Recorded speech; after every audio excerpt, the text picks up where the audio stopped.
For centuries, humanity has obsessed over the story of the fall, the creation of man, the rebellion of the most beautiful of angels, the snake in the Garden of Eden. We think we know the story. We believe it is a simple tale of good versus evil, of divine tyranny met with a just, if tragic, defiance. But what if the most colossal epic ever written, a work that redefined Western theology and language itself, told the story in a far more complex, heartbreaking, and ultimately human way? What if the true tragedy wasn't the war in heaven, but the fact that the devil, Satan, was living in hell inside himself long before he ever fell? Today, we dive into John Milton's Paradise Lost, not as a theological text, but as a masterclass in high-retention storytelling, a dark mirror reflecting our own capacity for pride, envy, and self-justification. This is the story of the universe's first sin, told from the perspective of the adversary. A story where perfection is shattered by a single, fatal choice. And a story where the first act of true love in the cosmos is a willing act of self-destruction. Stay until the end to discover why Adam, upon seeing his beloved Eve commit the one unforgivable sin, made a choice that was both the most human and the most tragically divine act in the entire poem. We're going deep. Before we plunge into the lake of fire, we must understand the architect. He viewed the hierarchical structures of the Catholic Church and monarchy as forms of tyranny. This is crucial because, while writing about the devil fighting God, Milton layered his own political and philosophical critiques into the narrative. Milton does not write a safe story. He presents Satan not as a monstrous figure, but as an archangel, consumed by bitter, relentless jealousy. The sheer literary power of this characterization made the poem famous for its controversial reputation. The devil has all the best lines, but is he sympathetic? Or is he merely a master manipulator whose rhetorical brilliance masks a total moral and spiritual collapse? The epic begins not at the beginning of time, but in media res, right in the middle of the action. We are immediately thrown into the abyss after the war in heaven is lost. Satan and a third of the heavenly host, millions of once glorious angels, have fallen.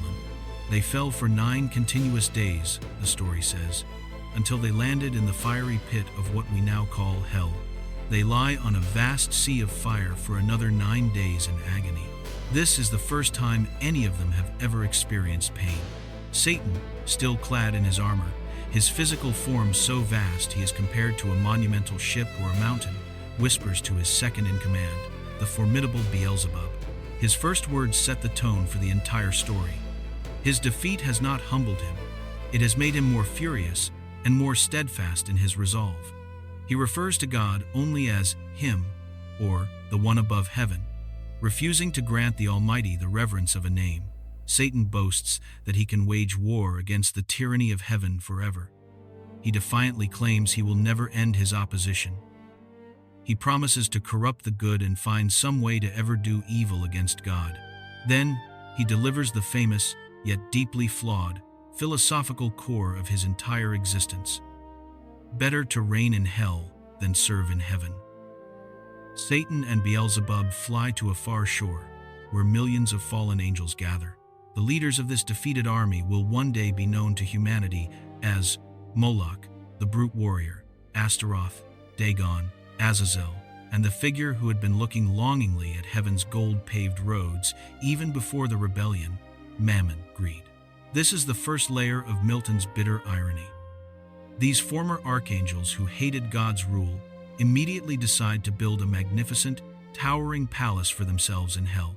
They use the abundant gold they find to erect this grand structure. They name it pandemonium. Milton coined this word. It translates roughly to all demons. The word for total chaos and disorder, pandemonium, was born from the devil's first attempt at creating a golden, authoritarian palace for himself. Inside this palace, seated on a golden throne, Satan calls for a council. Moloch, the warrior, demands immediate, all-out war. He'd prefer annihilation, a total cessation of consciousness which only God can perform, than to passively sit in hell. Belial argues that they should count their losses, at least they still exist. Mammon suggests a third, seductive option. Forget heaven. Let's make hell our own grand empire, self-governed and self-glorifying. The demons cheer, but Beelzebub, directed by a silent Satan, crushes this illusion. He argues they are not free, they are prisoners. Their golden palace is a jail cell. He then shifts the focus to the new creation they had heard whispers of before the fall, Earth and man. Beelzebub's plan is the primary plot kickoff. They cannot defeat God directly, so they must hurt him by destroying his new, most cherished creation. They will take over Earth and corrupt man, thereby creating a real empire. Satan, who was secretly planning this all along, stands up. He heroically volunteers to go to Earth. He tells his followers that, if he is to be their leader, he must act like one. The duality is set. In the deepest pits of hell, Satan makes an offer of heroic, self-sacrificing action, an exact mirror of the selfless offering soon to be made in heaven by the Son. But Satan's motive is not grace. It is conquest and defilement. Satan flies out of pandemonium and comes to the 9 formidable gates of hell, 3 of brass, 3 of iron, and 3 of rock.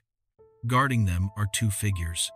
One is a figure whose upper body is a beautiful woman, but her lower half is a serpentine dragon, surrounded by the violent, biting, Cerberus-like dogs. This is sin. The other is an immense, shadowy, dark shape, a void that makes the ground tremble. This is death. Satan is confused when both creatures call him Father. Sin explains that she was conceived in heaven at the very moment Satan conceived his prideful thought of rebellion against God. She is the physical embodiment of the universe's first sin. Her prevalence in heaven eventually led her to give birth to Death, the shadowy figure who then, in a terrifying twist, violated his own mother, Sin. This is Milton's unholy trinity. Pride. Satan gave birth to sin, and sin gave birth to death. It is the ultimate perversion of the divine trinity. Sin was given the keys to hell and commanded never to open the gates. But Satan, the master tempter, cuts a deal. If they let him through, they can follow him to this new world, Earth, where they can feast on its creatures and eventually rule. Sin, eager for a new reign, immediately opens the gate with a key, which Milton calls the sad instrument of all our woe. The gate opens into a chaotic sea of raw energy and nothingness. Satan falls, powerless, until a great wind of pure chance blows him upwards and guides him along the path toward the new creation. While Satan is falling, we cut to heaven. God and Jesus sit on their golden throne. God, being omniscient, sees everything that has happened and everything that will happen. He sees Satan approaching the new creation. God mentions that man will eventually betray him by choosing to listen to the adversary.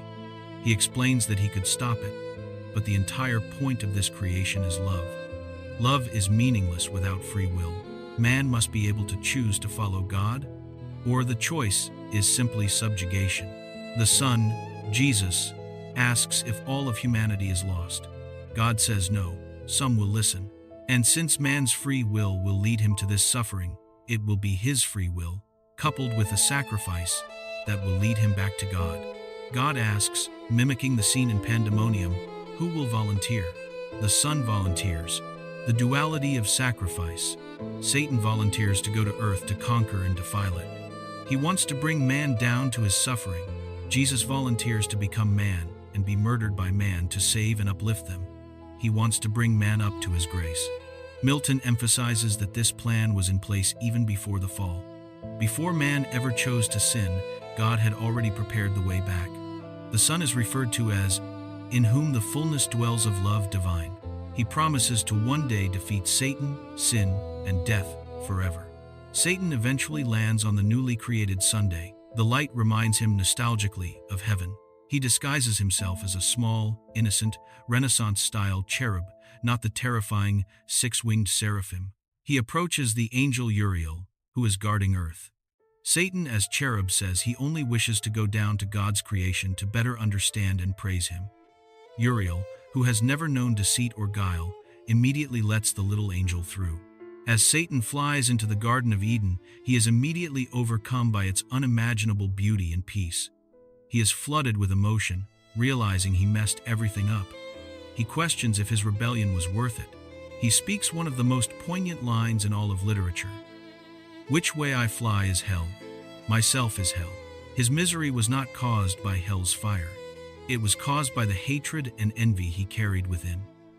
He briefly considers asking for forgiveness, but then he snaps out of it. He realizes that when he led the rebellion, he tasted absolute power and control. He can never go back to serving God. He only wants to take power. The motto returns, "Better to reign in hell than serve in heaven." He is too far gone. Satan, now transformed into a subtle cormorant, a large black bird, perches atop the tree of life next to the forbidden tree of knowledge. He sees Adam and Eve approach. They are described as completely naked in glory, as they do not yet know the concepts of shame, guilt, or lust. All creatures coexist peacefully. Adam and Eve are discussing the tree of knowledge. God told them not to eat of it, lest they should surely die. Eve asks Adam, "What do you think die means?" Adam says he doesn't know, but it must be bad. Adam is fascinated by Eve's beauty. He smiles at her with superior love. Eve describes her own creation, waking up alone, seeing her reflection, and being guided to Adam, where she finally felt complete. Adam calls her the Divine Mother. Satan, listening to this pure, unfiltered love and reverence, is again overcome. He feels envious, not of their power, but of the innocence and love they share. He wishes he were one of the angels allowed to protect them. But this moment of vulnerability quickly turns to bitter resolution. If he cannot experience this love, no one can. He decides to destroy them through the one vulnerability he heard, the forbidden fruit. Uriel, seeing the strange, sudden despair and turmoil in the cherub's expression, emotions no divine angel should have, realizes he has been tricked. He goes to warn Gabriel at Eden's gate. That night, Gabriel's angels search the garden. They find Satan transformed into a frog, whispering into Eve's ear as she sleeps. The angels strike him with a spear, and he transforms back into his huge, demonic form. Gabriel confronts him. Satan mocks them, boasting of his power. Gabriel counters that Satan is so diminished by his own hate and turmoil that he is unrecognizable from the magnificent angel he once was. His power is nothing but a stolen amalgamation. Satan snaps his pride, wounded, and threatens war, swelling up to his true, monumental size. Gabriel and the angels grow in scale, preparing for a battle that would destroy Eden. Just as the battle is about to begin, God causes a giant scale to appear in the sky. It shows the difference between the power of God, Gabriel, and the power of Satan, his personal pride. Gabriel grabs Satan, points to the scale, and effectively power scales him, showing his power is literally nothing compared to God's direct force. Satan, defeated by an immutable law of the universe, flees to the dark side of the earth. The next day, Eve wakes up from a disturbing dream, the voice of an angel guiding her to the forbidden tree and eating the fruit. God, seeing this, sends his chief angel Raphael to earth to warn Adam and Eve about the devil's tricks, stressing that they must maintain their free will. Raphael, a magnificent seraph, appears to them. He bows before Eve and honors her as the mother of mankind. Raphael explains the hierarchy of order: plants, animals, humans with soul, angels with heavenly power, and finally God. Adam asks why anyone would want to overthrow this perfection. Raphael then tells the story of the war in heaven, the official reason for the fall. The Son's proclamation. God gathered all the angels and proclaimed the Son an extension of himself as the new creation, who must be treated as God himself. Lucifer, Satan's name, before the fall, was immediately consumed by jealousy. He was God's chief angel and couldn't stand the idea of anyone being ranked above him. This is when sin was created. Lucifer gathered a third of the angels by lying to them. What if that guy on the big seat is no different from us? He used their ignorance about their own creation to convince them they were equal to God. The angel Abdel spoke up, arguing that all their power came directly from God. Lucifer, unable to answer, diverted the conversation and attacked Abdel with insults. Michael fought Lucifer. Michael cut Lucifer in half with God's special sword, a moment when pain was first introduced. The fallen angels built cannons from chaos material. Michael threw mountains at them. The Son of God appeared in a chariot. Lucifer, seeing the immense, undeniable power of the Son, the being he was jealous of, did not wait to be cast down. He willingly jumped out of heaven, taking his armies with him. This is the final, pathetic act of a prideful angel, fleeing the object of his envy. Raphael concludes that the tree of knowledge is only forbidden because it is the knowledge of suffering and hate things they have never known and do not want to know. Before leaving, Adam describes his first moments of consciousness to Raphael. When he saw Eve, he describes her as adorned with what all earth or heaven could bestow. Grace was in all her steps, heaven in her eye, in every gesture, dignity, and love. Adam confesses that he is so madly fascinated and in love with Eve that it almost worries him. Love is good, but it is not a justification for evil. Divinity is his compass. Satan, after 7 days of hiding, slips past the angels again by disguising himself as a mist. He is now fully invested in destruction. His chosen form is a serpent. His degeneration of physical form reflects his total moral decay. Archangel is greater than cherub, is greater than bird, is greater than frog, is greater than snake. He is now a deceitful creature that crawls about on its belly. Eve suggests they should split up to get more work done. Adam hesitates, but relents. They are not prepared for an agent of deception, only an agent of war. Satan as serpent approaches Eve. He tells the first lie in the garden, that he was just a snake until he ate this beautiful fruit, which gave him the knowledge of the universe and the power to speak. He leads Eve to the tree of knowledge. He tempts her with the very pride that consumed him.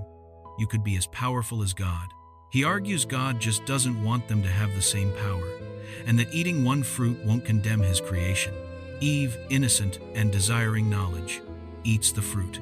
Earth felt the wound, and nature from her seat sighed through all her works, gave sign of woe. Satan, work done, slithers away. Eve, thinking of Adam, is consumed by a selfish thought. If she is to die, she doesn't want God to make Adam another Eve. They must share all, even death. She runs to find Adam. Adam is making a flower wreath for Eve, thinking of her as his queen. He looks up and sees Eve holding the fruit. Adam is stunned. The words about becoming as God don't even register. He just sees the fruit and knows. From his slack hand, the garland wreath for Eve down dropped, and all the faded roses shed. The fading rose, Adam's last, pure act of unadulterated love, a crown for his queen, drops to the ground. For the first time in paradise, the roses are faded. Death has already begun to enter the world. Adam is speechless. He addresses Eve, calling her the fairest of creation. He knows the penalty, but his superior love for her overrides everything. He says, "My resolution is to die. How can I live without thee? Flesh of my flesh, bone of my bone thou art, and from thy state mine never shall be parton in bliss or woe." Pattern interrupt. The flawed love. This act would be admirable in any other story, but here, it is the ultimate tragedy. Adam sacrifices himself, not to save her, but to chase a ghost, the pure, innocent love they once shared. Adam eats the fruit. The earth trembles. The immediate consequence is the first feeling of lust and shame. They are no longer divine creatures. They are beings of temper and guile. They cover themselves with fig leaves. Adam immediately yells at Eve, blaming her. Eve bites back. Thus they, in mutual accusation, spent the fruitless hours, but neither self-condemning, and of their vain contest appeared no end. The sacrifice of love was fruitless. Adam did not join her in love. He fell to her level of sin. The perfection is gone forever. Back in heaven, God says he allowed Satan in because humanity was responsible for its own actions. The tree was there because free will is meaningless without a choice to disobey. The Son, God, comes down to earth and calls for Adam and Eve. They hide in shame, God asks Adam. Adam blames Eve, and implicitly blames God for giving him Eve. God asks Eve. Eve blames the serpent. The serpent is cursed to crawl on its belly until Jesus, the son of Mary, the second Eve, delivers the fatal bruise. The punishments follow: pain and childbirth for Eve, toil and hardship for Adam, and inevitable death. But this death is also a form of deliverance, a readmission to the family of God for those who believe. Sheep are sacrificed, the first deaths, and their skins are used as clothing. Meanwhile, Satan returns to pandemonium, boasting of his victory and proudly taking the name Satan, adversary. As soon as he does, he and all the other fallen angels transform into starving snakes, eternally hungry, eating fruit that turns to ash, a constant, humiliating reminder of their defeat and their true form. Eve breaks down, begging Adam's forgiveness. Adam, keeping his new emotions in check, warns her that despair is what led Satan to his current state. They cannot give up. They must cling to the prophecy. In heaven, the Son of God makes intercession for man. God sends Michael, the Archangel, to remove them from the garden, but to ensure they have hope, Michael causes Eve to fall into a peaceful sleep and takes Adam to a mountaintop. From there, Adam sees the future. He sees the death of his first sons, Cain and Abel. He sees all the horrors of the world: fire, flood, famine, disease. He sees the Tower of Babel and the spirit of conquest. He sees the lineage of Abraham and Moses. Finally, he asks Michael to show him the battle where Jesus will defeat Satan. Michael says there will be no glorious battle. Instead, Jesus will come lower than man, allowing himself to be beaten, hurt, and murdered by them. This is the ultimate, final sacrifice of love. One man through an act of love and humility saving humanity eternal. The choice, the free will, is always there. Adam is overwhelmed. He says that the followers of God will be persecuted. Michael says yes, but they will have the Holy Spirit with them to endure it. Adam concludes, "Within myself, I contain hope," and that is its own form of paradise. The duality of burden. Satan, the Archangel, carries hell with him wherever he goes: his bitter hatred, his despair, his envy. Adam, the fallen man, carries paradise with him wherever he goes: his forgiveness, his hope, and his love for Eve. Michael leads them out. Eve wakes up, crying, but Adam holds her and calls her the Holy Mother. He assures her that the most important thing they have is the unity between themselves, a promise that will never be broken. Adam realizes he can speak to God anywhere, not just Eden. The story ends with the most famous lines: "They looking back, all the eastern side beheld, of paradise so late their happy seat. Some natural tears they dropped, but wiped them soon. The world was all before them, where to choose, their place of rest, and Providence their guide. They hand in hand with wandering steps and slow, through Eden took their solitary way." This is the power of Paradise Lost. It is not a story about whether the devil is a good guy. He is clearly a creature of relentless, self-justifying envy, whose physical and moral form degenerates into a lying snake.